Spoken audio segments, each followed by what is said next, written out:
Imagine you ask ChatGPT a simple question, explain Redis in simple words. To us, that's just a normal English sentence. But AI does not process your prompt as complete words. It first breaks your sentence into tokens. Why LLM needs to break your sentence into tokens? Why not simply read the words we typed or simply process every character individually?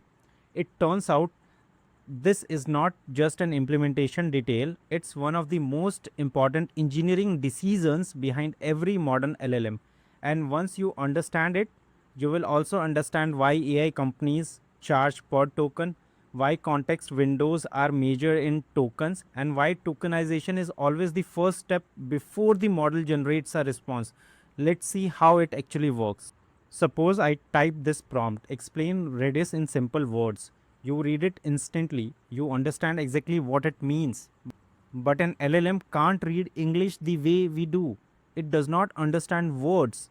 It only performs mathematical calculations on numbers. So before the model can answer your question, it first has to solve one problem. How do we convert human language into numbers that the model can process? There is a obvious question, why don't we simply give every word a unique number? Something like this. It is simpler to process. Unfortunately, it does not work.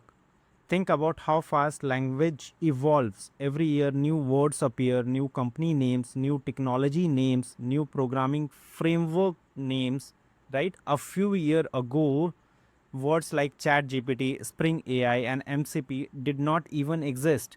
Tomorrow, there will be hundreds more. If every new word needed its own unique number, the dictionary would keep growing forever. And that's just English. Now imagine supporting Hindi, Japanese, French, Arabic, programming languages, JSON, SQL, URLs, and even emojis. The dictionary would become enormous.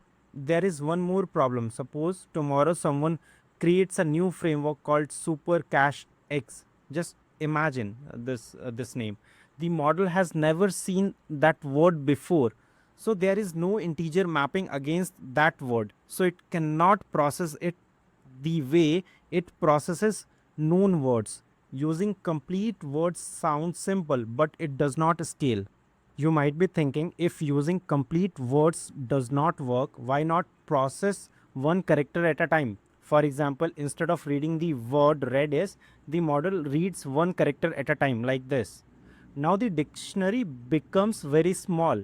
It only needs to know a few hundred characters, and it sounds like more promising solution.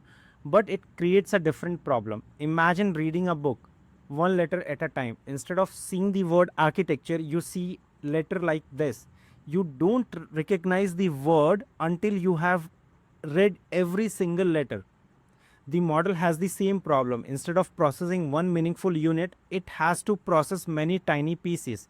That means more characters to process, more computation, more memory, slower responses. So characters solve one problem but create another. We have discussed two approaches. First one is using complete words, which creates a huge dictionary. Second one is using individual characters, which creates a very long inputs. Modern LLMs solve this by choosing something in the middle.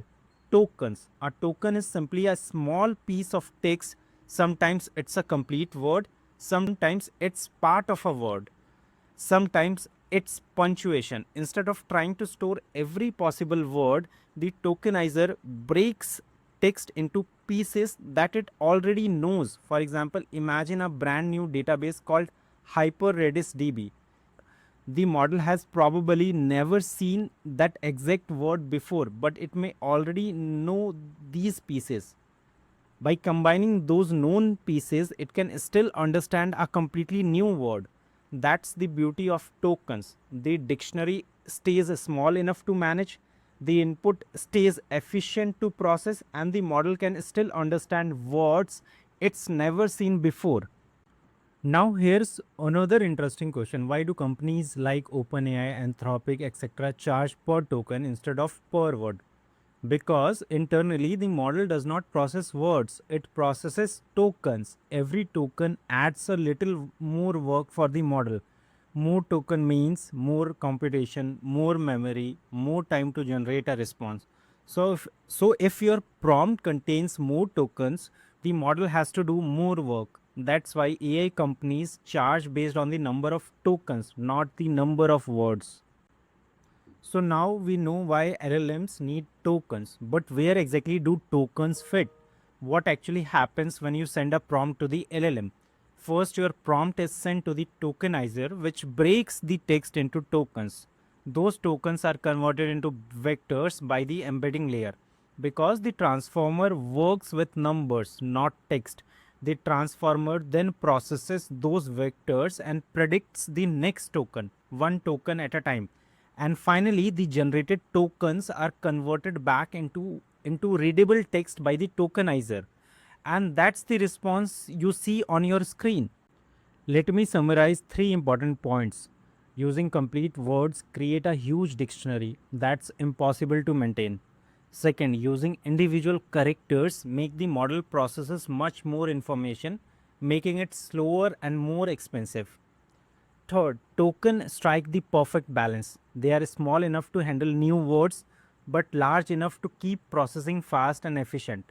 And that's why every modern LLM start by converting your prompt into tokens before generating a response. If you enjoyed this video and learned something new, don't forget to like the video and subscribe to the channel. I'll see you in the next one where we will continue exploring how LLMs actually work behind the scene.